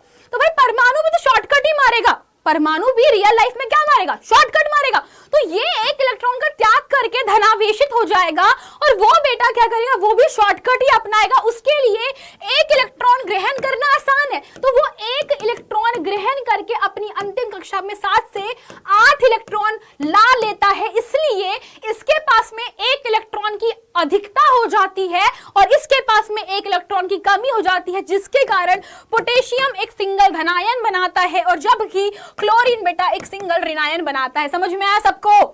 क्या हुआ क्या हुआ क्या हुआ? समझाती हूं तुम्हारे पास में, वापस समझना बेटा। तो आयनिक यौगिक जब बन रहे होते हैं, आयनिक यौगिक जब बन रहे होते हैं तो जो धातुएं होती है, तो धातुओं के अंतिम कक्ष के अंदर ध्यान रखिएगा, धातुओं की अंतिम कक्ष में अधिकांश या सामान्यतः, यहां पे मैं लिख दे रही हूं सामान्यतः क्या होता है? सामान्यतः अंतिम कक्ष में 1, 2, 3 इलेक्ट्रॉन होते हैं जिनका वो त्याग कर देते हैं, जबकि अधातुओं में विपरीत होता है बेटा। अधातुओं के अंतिम कक्ष के अंदर सामान्यतः 4, 5, 6, 7 और 8 इलेक्ट्रॉन पाए जाते हैं। है ना। अंतिम कक्ष में 4, 5, 6, 7 और 8 इलेक्ट्रॉन पाए जाते हैं। 8 इलेक्ट्रॉन वाली अक्रिय गैसें होती है, इनको हम अक्रिय गैसें बोलते हैं, जैसे कि आपका हीलियम, आपका नियॉन, आर्गन इत्यादि। ठीक है। 4 एग्जाम्पल के लिए कार्बन, कार्बन के अंतिम कक्षा में 4 इलेक्ट्रॉन पाए जाते हैं। कार्बन सहसंयोजी यौगिक बनाता है। ठीक है, इसको मैं हटा दे रही हूं, इसके बारे में डिस्कशन नहीं करेंगे। हम बात करेंगे किनके बारे में, जिनकी अंतिम कक्षा में 5, 6, 7 इलेक्ट्रॉन पाए जाते हैं। जिनकी अंतिम कक्षा में 5, 6, 7 इलेक्ट्रॉन पाए जाते हैं वो आसानी से आपके धातुओं से अभिक्रिया करते हैं, जहां पर इलेक्ट्रॉन का ट्रांसफर होगा और अभिक्रिया हो गई बच्चों, और इसी प्रकार से आयनिक यौगिक का निर्माण होता है। एक एग्जाम्पल देती हूं आप सभी को। तो आप सभी के पास में देखो, तुम परमाणु तुम देख सकते हो, तुम्हारे पास में ये परमाणुओं की संख्या तुम देख सकते हो। हाइड्रोजन के पास में 1 परमाणु है, 1 इलेक्ट्रॉन इसके पास में, मतलब परमाणु नंबर 1 इलेक्ट्रॉन, 2 परमाणु क्रमांक 2 इलेक्ट्रॉन, 3 परमाणु क्रमांक 3 इलेक्ट्रॉन। लिथियम के पास में, बेरियम का परमाणु क्रमांक 4 होता है, बोरान का 5 होता है। तो 5 में तुम देखो 2 इलेक्ट्रॉन अंदर भरे, बाकी के 3 बाहर है, 3, 2, 5 इलेक्ट्रॉन। 6 कार्बन परमाणु अंतिम कक्षा में, 1, 2, 3, 4 इलेक्ट्रॉन। नाइट्रोजन की अंतिम कक्षा में बेटा कितने इलेक्ट्रॉन है, 1, 2, 3, 4, 5। इसके ऑक्सीजन की अंतिम कक्षा में 1, 2, 3, 4, 5, 6। फ्लोरीन के अंतिम कक्षा में 1, 2, 3, 4, 5, 6, 7 इलेक्ट्रॉन्स है। और नियॉन की अंतिम कक्षा में 1, 2, 3, 4, 5, 6, 7 इलेक्ट्रॉन है। दिख रहा है तुमको? अरे दिख रहा है सब लोगों को? तो ये होती है चीजें। अब क्लियर हुई? तो दिस इज आयनिक कंपाउंड। तो आप लोगों को अगर मान लो ना किसी को याद नहीं रहता, तो बहुत सिंपल सी चीज है, आपको ये छोटा सा चार्ट है बेटा, ये चार्ट तुमको पढ़ना पड़ेगा। ये जो चार्ट आप लोग देख रहे हो ना, इस चार्ट को बहुत अच्छे से समझो तो आप देख सकते हो कि हाइड्रोजन के अंतिम देखो परमाणु संख्या लिखा हुआ है, प्रोटॉनों की संख्या लिखी हुई है, न्यूट्रॉनों की संख्या लिखी गई है, इलेक्ट्रॉनों की संख्या लिखी गई है। हमारा काम इलेक्ट्रॉनों की और प्रोटॉनों की संख्या से है, तो हम उनके बारे में बात करेंगे। एंड मैंने कहा था इलेक्ट्रॉनों का वितरण कितना होता है, KLMN कक्षा के अंदर आप देख सकते हो। 1 इलेक्ट्रॉन, यहाँ पे 2 इलेक्ट्रॉन, 3 इलेक्ट्रॉन। अंतिम कक्षा कौन सी है, L। अंतिम कक्षा, अंतिम कक्षा, अंतिम कक्षा, अंतिम कक्षा, अंतिम कक्षा, अंतिम कक्षा, अंतिम कक्षा। आप लोग देखो जिनकी अंतिम कक्षा में 1, 2, 3 इलेक्ट्रॉन है बेटा, उनको तुम धातुएं कहते हो। तुम देखो इनको तुम धातुएं कहते हो। तो लिथियम, बेरिलियम, बोरान धातुओं में आती है। जिनकी अंतिम कक्षा में 4, 5, 6, 7, 8 इलेक्ट्रॉन थे, उनको तुम देखो carbon, nitrogen, oxygen, chlorine, neon, ये सभी अधातुएं हैं। दिख रही तुम लोग को? दिख गई? तो ये सबसे इंपॉर्टेंट पार्ट होता है बेटा। अगर तुमको समझ में आ गया ना, तुम्हारे लिए आसान होगी। इसी प्रकार से सोडियम, देखो सोडियम की अंतिम कक्षा में 1 इलेक्ट्रॉन है। तुमको मैं हमेशा बोलती हूँ ना कि सोडियम 1 इलेक्ट्रॉन त्याग करता है। तुम देखो सोडियम की अंतिम कक्षा में 1 इलेक्ट्रॉन पाया जाता है। मैग्नीशियम की अंतिम कक्षा में 2 इलेक्ट्रॉन, एल्यूमिनियम की अंतिम कक्षा में 3 इलेक्ट्रॉन। इसी प्रकार से आप देख सकते हो सिलिकॉन की अंतिम कक्षा में 4, फास्फोरस में 5, ठीक है, सल्फर में 6, क्लोरीन में 7 और आर्गन में 8। दिख गया सबको? नहीं दिखाई दे रहा बेटा? थोड़ा सा स्क्रीन, कमेंट मत करो बेटा, तू कमेंट मत कर, स्क्रीन को बड़ा करके देख, तुम्हें तो दिखाई देगा। मैंने अपनी स्क्रीन में देख रखा था, दिखाई दे रहा था। ठीक है, अपने कमेंट सेक्शन को बंद करके स्क्रीन फुल स्क्रीन पे कर दे। फुल स्क्रीन करके देखो एक बारी, तुमको दिखेगा। ठीक है, चलो। तो अब ये बच्चों मैंने बता दी अंतिम कक्षा के इलेक्ट्रॉन। अब होता क्या है समझा देती हूँ, तो तुम इस वीडियो को देखो। तो यहां से सोडियम ने 1 इलेक्ट्रॉन फ्लोरीन को दिया, तो फ्लोरीन को देने के बाद सोडियम ने धनायन बनाया और फ्लोरीन के पास में सोडियम का इलेक्ट्रॉन है और इनसे मिलकर बनता है बेटा एक यौगिक जिसका नाम है आयनिक यौगिक। इससे क्या प्राप्त हुआ तुम्हें, इलेक्ट्रॉन का। तो यहां पर 1 इलेक्ट्रॉन के स्थानांतरण से आयनिक यौगिक का निर्माण हुआ। ठीक है, ठीक है कि नहीं? यस सर नो, जल्दी बताओ मुझे, हो गया? तो आयनिक यौगिक कैसे बनते हैं वापस समझाती हूं। मान लीजिए एक और चीज समझाती हूं, अंतिम कक्ष के इलेक्ट्रॉन, ये नोट पॉइंट है, सारे बच्चे सुनना वापस से बेटा, इसको तुम नोट पॉइंट लिखिएगा। This is your note point. Note point में क्या लिखोगे आप लोग? नोट पॉइंट ये है कि अंतिम कक्ष के इलेक्ट्रॉनों को, अंतिम कक्ष के इलेक्ट्रॉन को में इलेक्ट्रॉन बिंदु संरचना से दर्शाते हैं। ठीक है, इलेक्ट्रॉन बिंदु संरचना से दर्शाया जाता है। ओके, सो इलेक्ट्रॉन बिंदु संरचना कैसी होती है? उदाहरण के लिए मान लीजिए सोडियम, तो सोडियम के पास में अंतिम कक्षा में एक इलेक्ट्रॉन पाया जाता है, इसीलिए मैंने एक सितारा बना दिया, बहुत सारी जगह पे बिंदु भी बनाते हैं। मैग्नीशियम की अंतिम कक्षा में 2 इलेक्ट्रॉन पाए जाते हैं, इसको मैंने इसके माथे के ऊपर 2 इलेक्ट्रॉन लिख दिया। ऑक्सीजन की अंतिम कक्षा में 1, 2, 3, 4, 5, 6 इलेक्ट्रॉन पाए जाते हैं, मैंने 6 इलेक्ट्रॉन लिख दिए। ऑक्सीजन के बाद क्लोरीन के अंतिम कक्षा में 7 इलेक्ट्रॉन पाए जाते हैं, तो बेटा मैंने यहाँ पे तुम देखो 7 इलेक्ट्रॉन लिख दिए हैं। इसे कहा जाता है इलेक्ट्रॉन बिंदु संरचना। ये तुमको अगर आ गई तो बेटा बस तुम्हारा सफर आसान हो गया। आ गया सब लोग को? सबको समझ में आ गया? यस और नो में जवाब दो फटाफट से। आ गया? अब तुमको बताती हूं कि यौगिक कैसे बनेगा। तैयार? उदाहरण के लिए मैग्नीशियम और क्लोरीन, मैं उदाहरण ले रही हूं मैग्नीशियम और क्लोरीन का। तैयार? मैग्नीशियम और क्लोरीन की बात करते हैं बेटा, तो जब मैग्नीशियम की धातु कितने हैं इसके पास इलेक्ट्रॉन? 2 इलेक्ट्रॉन है, मैंने लिख दिया पहला इलेक्ट्रॉन मैग्नीशियम का, दूसरा इलेक्ट्रॉन मैग्नीशियम का। तो जब मैं क्लोरीन से अभिक्रिया करवाऊंगी तो सब बच्चे बताइएगा, सारे बच्चे बताइए, क्या मेरे पास में क्लोरीन के बारे में डिस्कशन करते हैं। क्लोरीन के अंतिम कक्षा में कितने इलेक्ट्रॉन पाए जाते? जल्दी बताओ, क्लोरीन की अंतिम कक्षा में कितने इलेक्ट्रॉन पाए जाते हैं? क्विकली कितने पाए जाते हैं? 7। याद रख लो, 7 रट लो। 1, 2, 3, 4, 5, 6, 7 इलेक्ट्रॉन।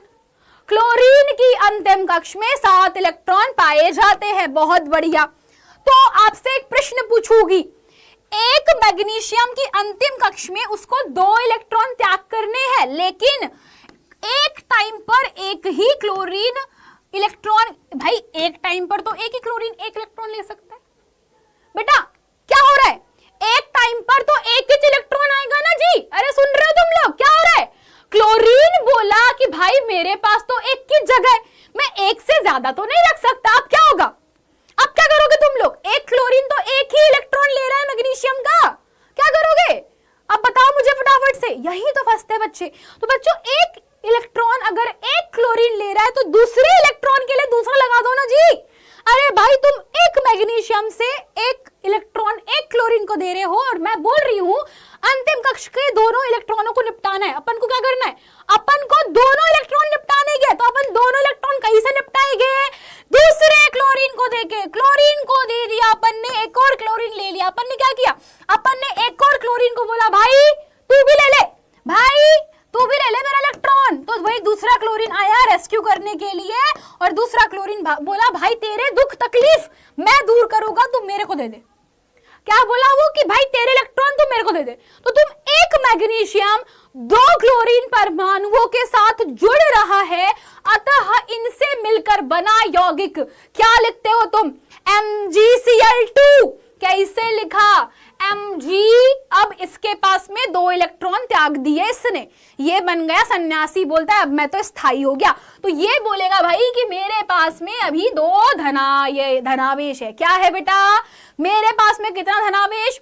2 धनावेश है और साथ में 5, 6, 7 इलेक्ट्रॉन थे। और कितनी क्लोरीन थी भाई? 2 क्लोरीन थी। कितनी? ये जो इलेक्ट्रॉन है नीले रंग का, किसका? बेटा ये नीला इलेक्ट्रॉन है मैग्नीशियम का। ये Mg का इलेक्ट्रॉन है। किसका इलेक्ट्रॉन है? मैग्नीशियम का इलेक्ट्रॉन है। और एक क्लोरीन थी क्या? नहीं। कितनी थी हमारे पास में? 2 क्लोरीन थी। बन गए हो, काम हो गए हो। क्या लिखते हो तुम इसको? MgCl2। क्या लिखते हो तुम लोग इसको? इसको तुम लिखते हो मैग्नीशियम का क्लोराइड, MgCl2, मैग्नीशियम का क्लोराइड। अब समझ में आया क्या हो रहा है? ओ समझ में आया सबको? यस और नो? नेटवर्क इश्यू हो रहा है, आई कैन सी दैट। कोई बात नहीं बेटा, तुमको क्लास जैसी की वैसी दिखेगी। ओ वाओ, समझ में आ गया। तो ऐसी होती है, तभी मैं बोलती हूँ आयनिक यौगिकों को बनाने की ट्रिक्स एंड टिप्स तुमको एक्सप्लेन करती हूँ मैं ऑलवेज।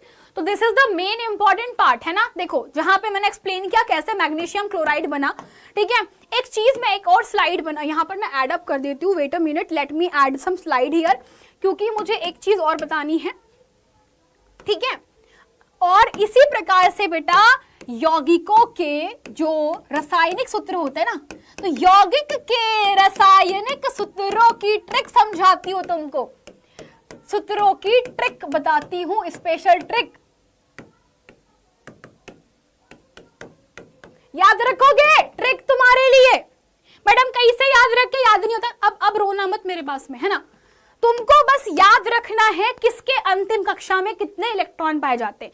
मान लो मेरे पास में एक आयनिक यौगिक बन रहा है, मेरे पास में एक आयनिक यौगिक बन रहा है।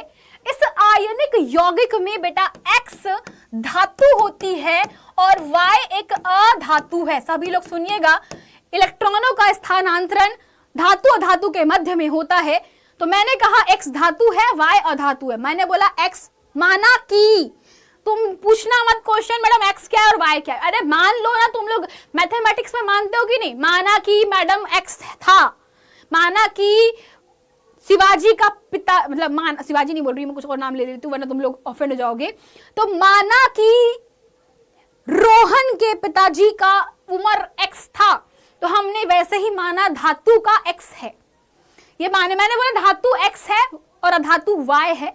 तो मैंने कहा कि धातु के पास में 2 इलेक्ट्रॉन को ग्रहण करने की, मतलब त्यागने की क्षमता है, ठीक है।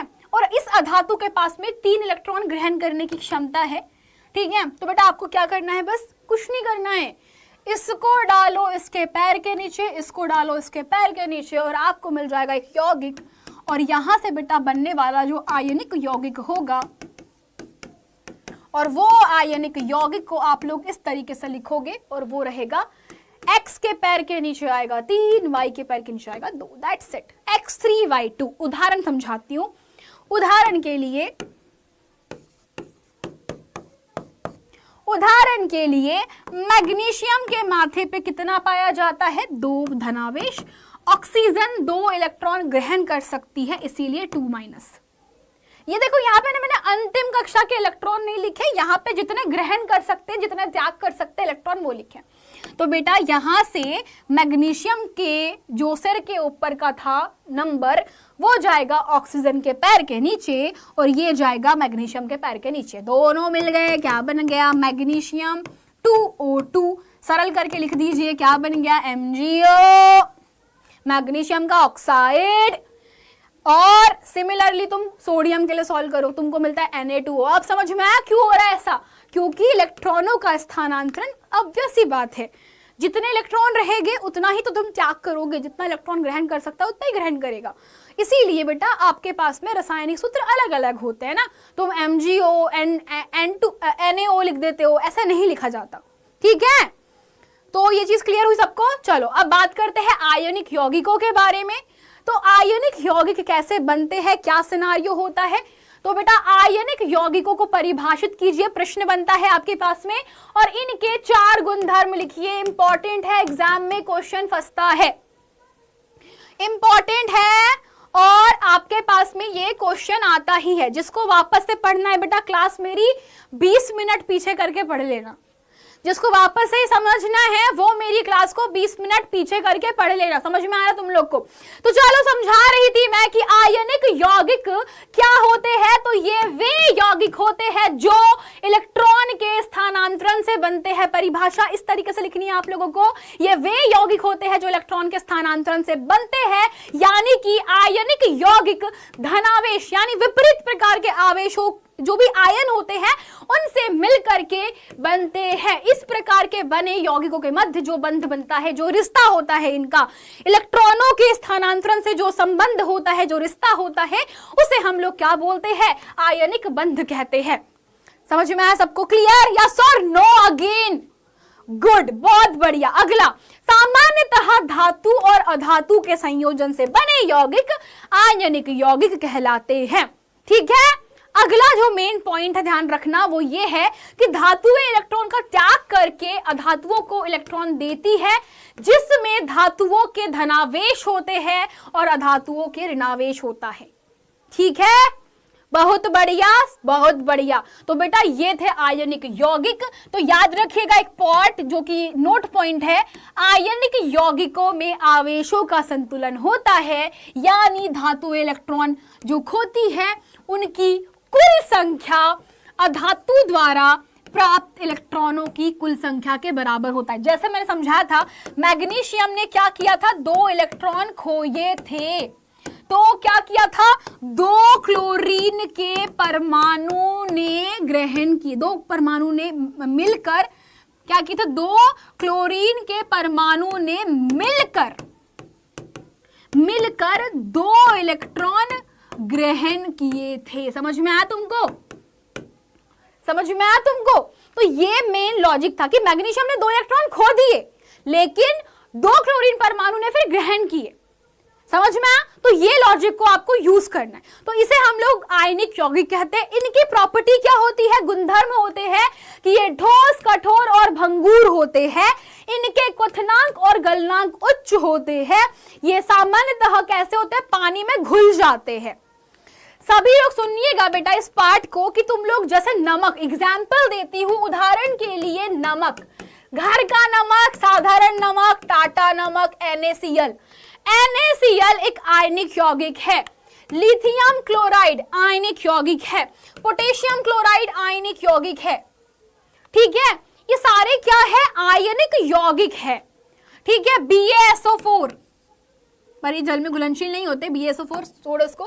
ठीक है, तो ये सारे की सारी जो पार्ट्स है बेटा, क्या समझ रहे हो तुम इसको, दिस इज आयनिक यौगिक। ये कैसे होते हैं, सामान्यतः पानी में घुलनशील होते हैं, और जब बच्चों घुल जाते हैं तो विद्युत धारा का प्रवाह करते हैं, क्योंकि आयन है। ठीक है, सामान्यतः घुलनशील, और याद रखेगा कार्बनिक विलायकों में अघुलनशील होते हैं। ये इंपॉर्टेंट पार्ट है। कार्बनिक विलायक जैसे कि अल्कोहल इत्यादि में अघुलनशील होते हैं। वे विलयन की अवस्था में और गलित अवस्था में विद्युत के सुचालक होते हैं। उदाहरण के लिए NaCl, CaCl2। ठीक है, गुस्सा आ रहा है, इतना गुस्सा आ रहा है तुम लोग को, इतना गुस्सा आता है, पढ़ाई पे निकाला करो। जिसको भी कल से गुस्सा आए बेटा, वो गुस्सा ना किसी और के ऊपर नहीं, अपनी स्टडीज पे, कॉपी पे, पेन पे, किताब पे निकाला करो, लिख दिया करो जो गुस्से में आ रहा है, पढ़ लिया करो। मैडम जी ने बोले 4 क्वेश्चन, अब गुस्से में 4 क्वेश्चन सॉल्व कर डालो, है कि नहीं।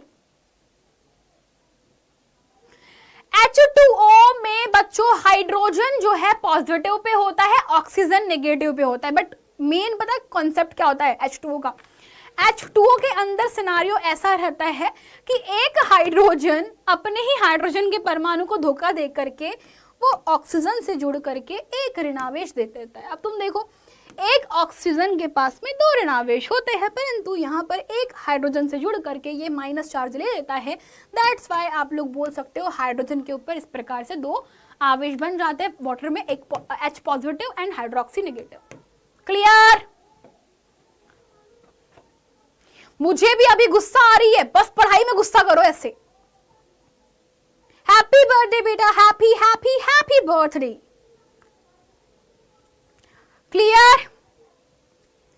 मैडम जी अब तो छोड़ दो, कहां जाना है तुमको, कौन सी रेलगाड़ी पकड़नी है भाई, कौन सी रेलगाड़ी पकड़नी है आप लोगों को। हाँ जी कुमकुम जी, क्लास कब खत्म होगी। अरे तो कितने रोते हो तुम लोग यार, कितने परेशान रहते हो तुम लोग हैं।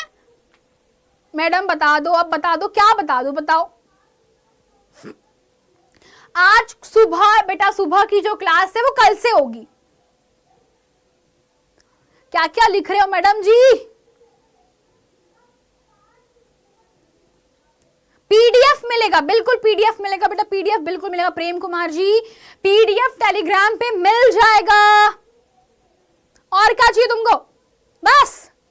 मैडम 12 बजे तक पढ़ाओ, तुम पढ़ने को रेडी तो हो, पहले हम पढ़ा देंगे भाई, है मजाक मजाक में। मैडम पिछले क्लास में छूट गया था, जिसका पिछला क्लास छूट गया था कंप्लीट कर लीजिएगा। चलो चलो चलो चलो चलो, अभी क्लास खत्म नहीं हुई है, अभी क्लास खत्म नहीं हुई है, अभी तो एक और परिभाषा, 2 परिभाषा बची हुई है, दो इंपॉर्टेंट परिभाषा बची हुई है, फटाफट से कवर अप करेंगे, ठीक है।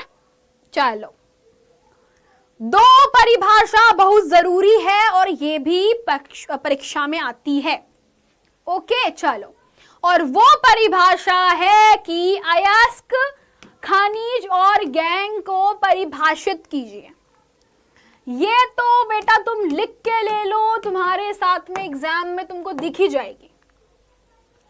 अयस्क, खनिज और मैडम ये गैंग क्या होता है, इन पर डेफिनेशन ऑलवेज आती है। तो जब हम लोग धातुओं की, अब इसको थोड़ी सी कहानी के माध्यम से सुनना, सभी बच्चे थोड़ा कहानी के माध्यम से सुनना। क्या तुम लोगों ने सुना है खदानें होती है, हम लोग बोलते हैं ना कि कोल माइन थी, गोल्ड माइन थी, मैडम हीरे की खदान थी, तो हम एक शब्द का प्रयोग करते हैं खदान। तो खदान क्या है, चलो बताओ, बोलो बोलो फटाफट से, खदान क्या होती है? अरे कुछ नहीं है भाई, खदान से तुम पत्थर खोद के लाते हो, तो उस पत्थर का करोगे क्या? ये तो मेरे को याद है मैडम जी, रट लिया था मैंने यार, रट्टू तो कितना रटोगे भाई, कितना रटोगे, कितना रटोगे हैं, बताओ। तो बेटा होता क्या है तुम्हारे पास में कि कोई भी चीज अगर आपको चाहिए है ना, प्रकृति में हमको मिलती है हमारी मदर नेचर से, यानी कि पृथ्वी हमें सब कुछ देती है। हमें जो भी चीज आज तक के मिली है वो कौन दे रहा है? धरती माँ दे रही है, और इसमें हमको बेटा उनके लिए उसका भागीदार तो होना चाहिए। तो हमारे जो जमीन से निकलता है वो जनरली सीधा, को सुनना बेटा, कभी भी सुनना, कभी भी तुमको डायरेक्ट लोहा नहीं मिलेगा। तुमको जमीन में कभी भी सीधा ऐसे मैडम हमने खोदा और लोहा मिल गया, तो डायरेक्ट नहीं मिलेगा लोहा, चांदी, सोना, ये डायरेक्ट नहीं मिलता भाई। लोहा, चांदी, सोना बेटा डायरेक्ट नहीं मिलता। कहाँ मिलेगा? ये मिलता है प्रकृति में, किस रूप में? खनिज अयस्कों के रूप में। या तो खनिजों के रूप में मिलेगा या तो अयस्कों के रूप में मिलेगा। तो धातुएं अधिकांशतः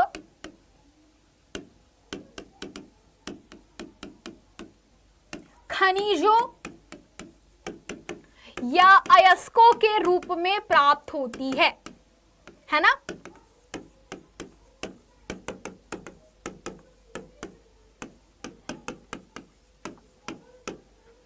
धातुएं जनरली खनिजों या अयस्कों के रूप में प्राप्त होती है। अब इसका मतलब क्या है समझा देती हूं कि अगर तुम जमीन से खोदोगे ना, तो खोदा पहाड़ निकली चूहिया नहीं होगा। खोदा पहाड़ तो तुमको क्या मिलता है? पत्थर मिलते हैं, बहुत अलग अलग प्रकार के पत्थर मिलते हैं, क्रिस्टल मिलते हैं। तो ये पत्थर, ये क्रिस्टल एक्चुअली में तुम कह सकते हो कि बहुत कीमती धातुओं को कंटेन करते हैं। ये जो पत्थर आप लोग देख रहे होते हो, इनके अंदर बहुत ही कीमती चीजें पाई जाती है और इसकी पहचान करना बहुत आवश्यक होता है। तो आप लोग देखना, कभी कभी आप लोग बोलते हैं ना कि कहीं कहीं की जमीन जो है, कहीं कहीं पत्थर जो है वो थोड़े से चमकीले पत्थर होते हैं, कहीं कहीं के पत्थर थोड़े से लाल होते हैं। तो लाल रंग आता है लोहे के कारण, ठीक है, तो वहां पे लोहे वाली जो चीज है ज्यादा है। सो बेसिकली जमीन से जब खोदोगे तो आपको क्या मिलता है? धातुओं के क्या मिलेगा बेटा? तुमको मिलता है धातुओं के ऑक्साइड या कार्बोनेट या सल्फाइड। आपको मिलती है ये तीन चीजें। आपको क्या क्या मिलेगा? आप जब जमीन से खोदकर निकालोगे तो आपको जो मिलते हैं पत्थर, वो बेसिकली कुछ और नहीं, धातुओं के ऑक्साइड होते हैं, कार्बोनेट होते हैं, सल्फाइड रूप होते हैं। यानी धातुएं देखो क्रियाशील तो होती है, तो धातुएं वायुमंडल के अंदर उपस्थित जितने भी केमिकल होते हैं उनसे कुछ ना कुछ अभिक्रिया करके रहती है। इसीलिए हमें जो मिलता है उसे हम बोलते हैं अयस्क या खनिज। अब होता क्या है, इसमें कुछ अशुद्धियां भी होती है, गंदगी भी होगी, ऑब्वियस सी बात है, पत्थर में गंदगी तो होती है, नो डाउट। पत्थर में थोड़ी सी मिट्टी विट्टी भी होती है, कुछ कुछ और भी मिला होता है। तो तुम इसको क्या बोलते हो? इसको बोलते हो तुम्हारे पास में खनिज। तो जमीन से खोदकर निकालते हैं उसको बोलते हैं खनिज। और जब तुम्हारे पास में उसमें धातु की प्रतिशत मात्रा ज्यादा होती है तो उसे कहा जाता है अयस्क। और जो गंदगी होती है उसे क्या बोलते हैं? गैंग। मैडम हीरा कहाँ मिलेगा? चलो चलते हैं मध्य प्रदेश के पन्ना में। मध्य प्रदेश के पन्ना में चलो चलते हैं, खुदाई उदाई करेंगे, वहां पे जाकर के अपन हीरा खोदेंगे, है ना। साथ में अपन सब अमीर बनेंगे साथ में, एक साथ में, ठीक है। चलो चलेगा खोदने के लिए, आज ही चलते हैं। क्या पढ़ाई लिखाई कर रहे हैं यार, हीरा खोदेंगे अपन जाके जमीन के अंदर, क्या पता हीरा मिल जाए, क्यों कि नहीं, है ना। जमीन खोदेंगे, बढ़िया हीरे सोने चांदी मिलेंगे। एक काम करते हैं, पढ़ाई लिखाई छोड़ते हैं बढ़िया से, मैं बोल रही हूँ मत करो पढ़ाई, जमीन खोदेंगे, देखेंगे कहीं हीरा मिल जाए, कहीं सोना मिल जाए, खदाने ढूंढते अपन, है ना, और वहीं से जाकर के बढ़िया से अपन क्या करेंगे, पैसे कमाएंगे वहीं से, नहीं क्या, सही है कि नहीं, बताओ, यही कर लेते हैं। क्यों पढ़ रहे हो बताओ, इतनी मेहनत किसके लिए कर रहे हो तुम, मत करो। पर उसके लिए नॉलेज भी तो जरूरी है। तुम पता चला खोद रहे हो, है ना, तुम्हारे हाथ में हीरा आ भी गया, लेकिन पहचान कैसे करोगे कि हीरा है, उसके लिए तो पढ़ना पड़ेगा, उसके लिए नॉलेज चाहिए होगा, उसके लिए ज्ञान चाहिए होगा। वो कहाँ से लाओगे, हैं, वो यहीं से आएगा ना कि मैडम दिखता कैसा है। अब देखो दिखाती हूँ तुमको, तो देखो जैसे मैंने एक्सप्लेन किया था आप लोगों को, है ना, कि धातुएं जो है वो मिक्स रूप में पाई जाती। तो यहाँ पर ना लोहे के कुछ अयस्कों का नाम लिखा हुआ है, हेमेटाइट, मैग्नेटाइट, लेमोनाइट। ये आप देख सकते हो लोहे के ऑक्साइड के रूप में प्रेजेंट होते हैं। इसके अलावा एल्यूमिनियम के ऑक्साइड आप लोगों को दिखाई पड़ रहे हैं, ठीक है।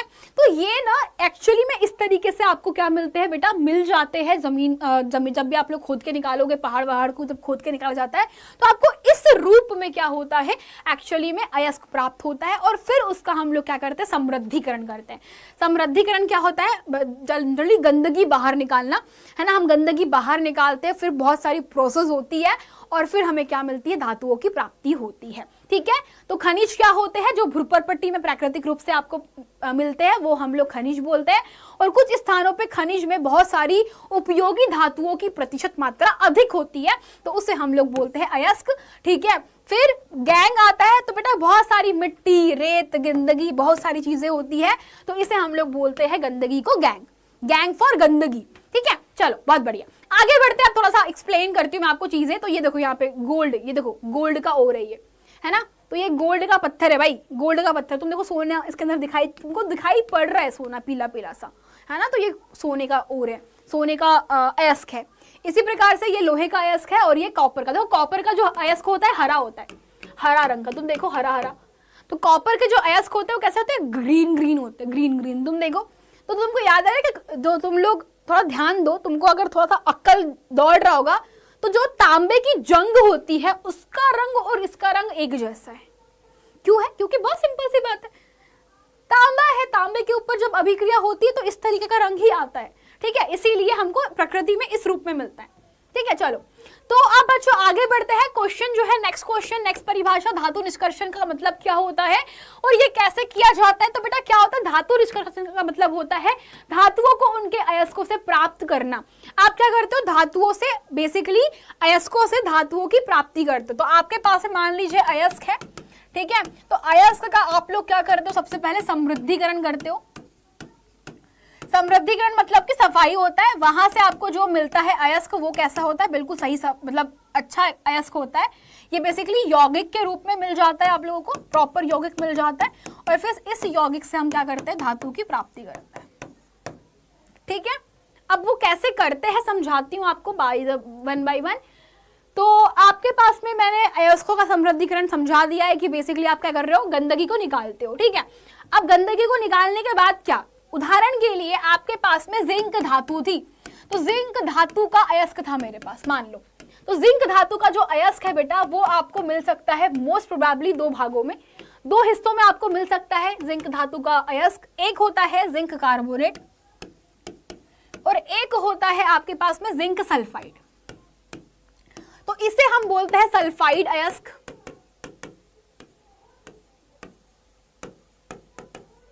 और एक होता है आपके पास में जिंक का कार्बोनेट अयस्क। इसका एक और एग्जांपल देती हूं, जैसे कि आप लोगों ने चूना सुन रखा होगा, तो चूना भी बेटा कार्बोनेट के रूप में पाया जाता है ना, कैल्शियम कार्बोनेट। तो कैसे प्राप्त करोगे धातु इससे, तो धातु को प्राप्त करने के लिए कुछ विधियां होती है। तो जब अगर आपके पास में कार्बोनेट अयस्क है, मान लीजिए अगर मेरे बच्चा किसी के पास में कार्बोनेट का अयस्क है, तो आप क्या करोगे, इसको वायु की अनुपस्थिति में गर्म करोगे। आप क्या करने वाले हो इसको, आप इसको वायु की अनुपस्थिति में गर्म करोगे।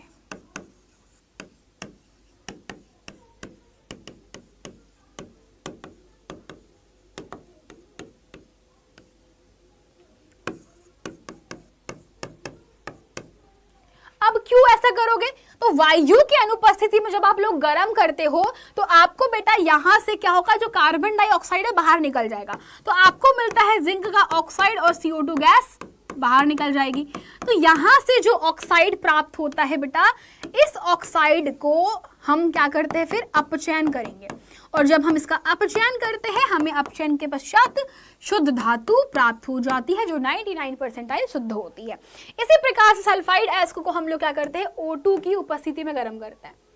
सल्फाइड अयस्क है तो आप क्या करोगे, ऑक्सीजन की उपस्थिति में गर्म करोगे।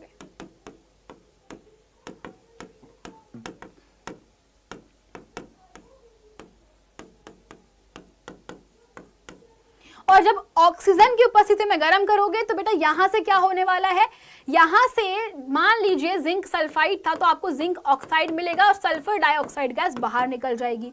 तो सल्फर बाहर निकल गया, क्या मिल गया, जिंक ऑक्साइड मिल गया। जिंक ऑक्साइड के साथ बेटा कार्बन की अभिक्रिया करके इसको अपचयित कर लीजिए। तो अपचयन विधि से आप सब क्या कर सकते हो, धातु की प्राप्ति कर सकते हो, बरोबर। यस और नो, यस और no. Madam ji I am a new student. बेटा अगर आप नए विद्यार्थी हो तो उम्मीद करती हूँ आप लोग शुरू से देखोगे क्लास को, ठीक है। बस इतनी सी बात थी, बस। ओ भाई किसी को पैरों में चोट लग गई, दिमाग में तो नहीं लगी ना बेटा किसी के? देखो सब चोट सही है, पैर की, हाथ की, दिल की चोट भर जाएगी, ये चोट नहीं भर सकते तुम, है ना।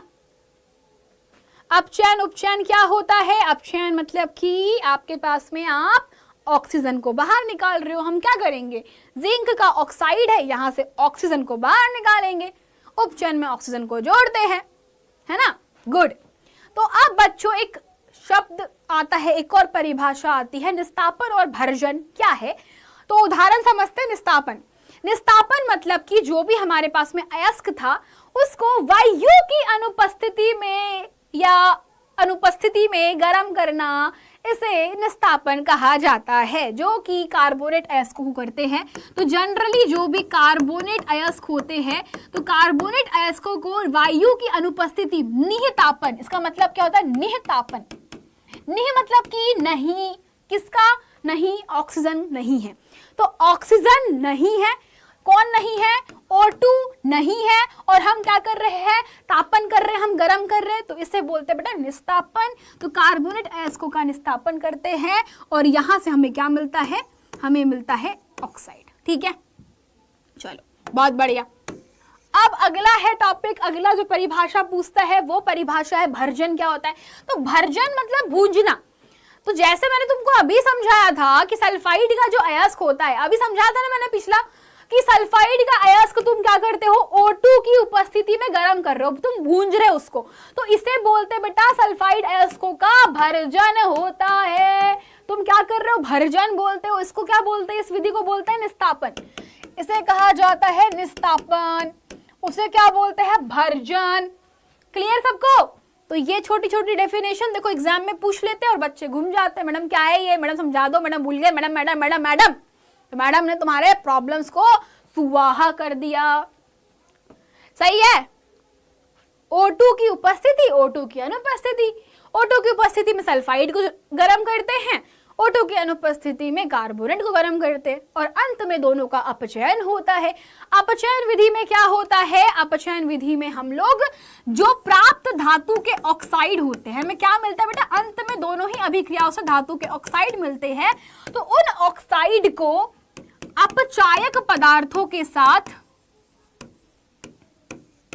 गरम किया जाता है और हमें यहां से धातु मिल जाती है और उस अपचायक पदार्थ का जो भी ऑक्साइड है वो बाहर मिल जाता है। उदाहरण समझते हैं, जैसे कि जिंक का ऑक्साइड हमें प्राप्त हुआ और हमने उसको कार्बन से क्या किया, अपचयित किया। तो अपचयित करने के बाद जिंक यहां पर क्या कर रहा है बेटा, एज इट इज मिल जाएगा, कार्बन डाइऑक्साइड गैस बाहर निकल जाएगी और आप लोग कह सकते हो हमें शुद्ध अवस्था में जिंक मिल गया। आप लोग देखो यहाँ पर क्या हुआ, कार्बन एक अपचायक पदार्थ है, तो कार्बन ने ऑक्सीजन चुरा लिया। अपचायक पदार्थ क्या करते हैं, O2 को चुरा लेते हैं। ये क्या करते हैं, O2 को चुरा लेते हैं। किसको चुराएंगे, ऑक्सीजन को चुरा लेते हैं, है ना। दे दे, कौन दे दे, मेरे को ऑक्सीजन दे दे, तो ये मुझे ऑक्सीजन दे देगा। एंड ऑक्सीजन को चुरा करके आपके पास में ऑक्सीजन गायब, क्या बन गया, जिंक बन गया। और यही तो है आपके पास में जिंक, यही तो चाहिए था हमको, है कि नहीं। चलो, तो ये था बेटा धातु निष्कर्षण। अभी अगली कक्षा में हम लोग पढ़ेंगे धातु को कैसे प्राप्त किया जाता है, दैट्स इट। और इतना ही है आपके पास में। आपके बाद बच्चों आपके पास में nothing else, that's it for today's class. कैसी लगी, मजा आया सबको। इंपॉर्टेंट डेफिनेशन इस चैप्टर की हम लोगों ने कवर अप कर रखी थी, है ना। ये सारी परिभाषाएं एग्जाम में आती है, तो आप सबको ध्यान रखना। इसके अलावा अघात वर्धनीयता,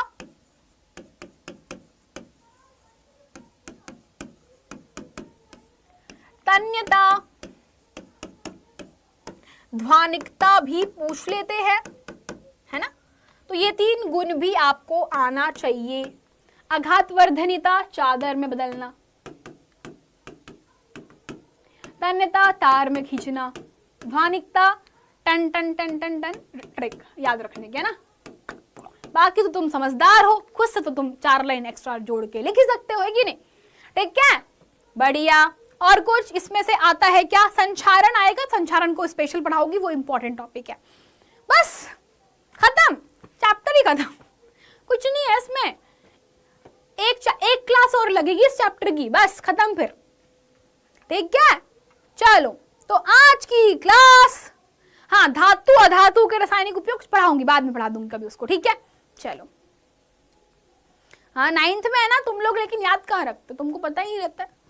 मैंने कितना जोर जोर के गला फाड़ फाड़ के कहा था कि 9th अच्छे से पढ़ लो बेटा, 9th अच्छे से पढ़ लो बेटा, पर तुमने कहाँ पढ़ी, कहाँ सुनी मेरी बात, बताओ।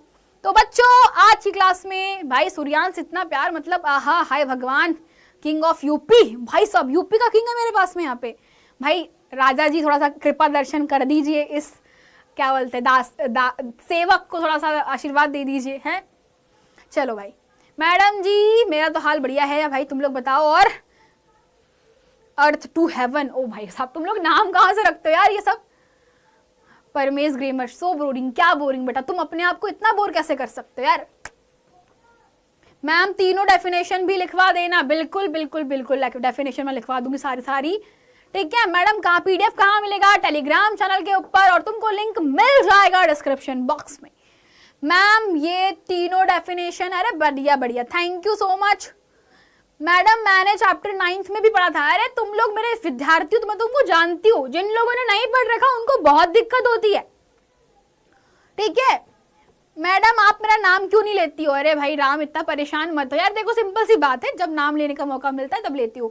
तो बहुत सारे विद्यार्थियों को कुछ डाउट्स थे, चलो अब फटाफट से डाउट्स क्लियर करते हैं। दैट्स इट, आज की क्लास में इतना ही डाउट लूंगी मैं फटाफट से।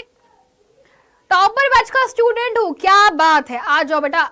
जब तुमको ऐसा लगे कि मैडम मिलने का मन कर रहा है, याद आ रही है, आ जाया करो, है ना। खुली बाहों से स्वागत है बेटा। ठीक है चलो बताओ। हाँ जी, अरे भाई क्या हो गया इसको। हाँ जी चलो चलो चलो, 12 बजे तक पढ़ने के लिए रेडी। मैडम अयोध्या कब आ रही हो यार, तुम लोग बुलाते ही नहीं हो, दिल से बुलाओ। कहते हैं ना कि जब क्या होता है, वो बहुत शाहरुख खान का फेमस डायलॉग नहीं है, जब दिल से किसी को चाहा जाता है तो पूरी कायनात उस चीज को तुमसे मिलाने में लग जाती है। तो तुम दिल से चाहो कि हम सभी अयोध्या आए, है ना, हम आ जाएंगे।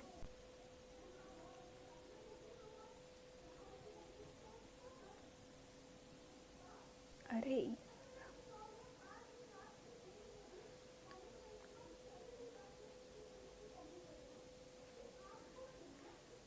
पता नहीं बेटा, क्लास के अंदर बहुत ज़्यादा नेटवर्क ड्रॉप होता है, बट आई गेस कि चलो ठीक है, नेटवर्क ड्रॉप के कारण काफ़ी सारा, मतलब मैं कुछ टाइम से नोटिस कर रही हूँ, there is a lot of network drop in the classes YT के ऊपर। मे बी शायद हमारे केबल का कुछ कनेक्शन में इश्यूज़ है। चलो तुम लोग क्वेश्चन पूछ लो। मॉर्निंग की क्लास बेटा सुबह 6 बजे आपको मिल जाएगी। 6 बजे पर। कोई बात नहीं बेटा, आप बाद में देख सकते हो क्लासेस को। मैम क्या कुछ क्वेश्चन पूछना है पूछ लो।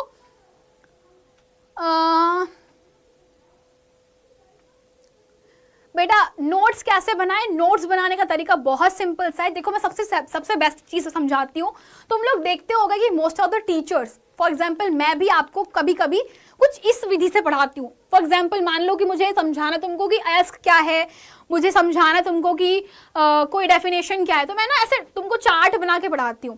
तो चार्ट बना करके notes banana is the best thing you can do, and उससे बहुत सही तरीके से आप लोग रिवाइज कर सकते हो। और बोलो, ठीक है। तो ये सबसे बेस्ट तरीका होता है, शॉर्ट नोट बोलते हैं इसको कहा जाता है शॉर्ट नोट्स। पीडीएफ मिल जाएगी बेटा, कुछ डाउट हो पूछ लो। प्लास्टर ऑफ पेरिस, बेटा plaster of Paris is nothing, calcium sulphate. Plaster of Paris is nothing. तुम इतना लोड मत लिया करो यार, तुम लोग समझो इस पार्ट को।